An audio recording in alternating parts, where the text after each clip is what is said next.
As we began using the Buzz platform in Russellville, we quickly found out that we had a huge learning curve. We started out having to use every single component and piece of every one of the lessons, and we quickly learned that we could tailor those lessons to meet the needs of our kids. You can actually add things to lessons, highlight specific parts of the lesson that you want to emphasize, or you can even take out parts of the lesson that might not be meeting the pacing guide for your school district. I know that after a few weeks of working with Buzz, I quickly aligned as I was going through the pacing guide that the Buzz platform had lessons put in a separate order than what the Russellville School District did. So therefore, I had the capability of rearranging those lessons, taking a unit and moving it to the second 9 weeks, moving something that was in Buzz later on up further. I could even add things that I knew would meet maybe for this, especially with the lower students, of how to engage them more, to be able to meet with them on Google Meetings and to highlight special parts of the lessons, maybe on the orthographic knowledge of the English language and teaching phonics.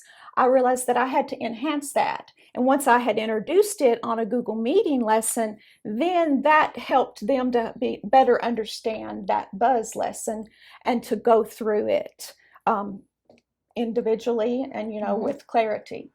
And I use the Google Suite quite a bit for those types of things.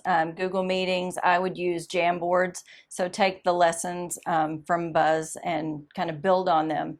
Within a Jamboard, I could set backgrounds, and then we could manipulate text box or write on the screen for morphology or syllabication, anything that we needed to be doing hands-on and practice. And you can even share that Jamboard with your students and give them the ability to write or draw on the paper as you're working. And so Jamboard is my favorite tool to use. I've even done things like add YouTube videos to a Buzz lesson to kind of clarify.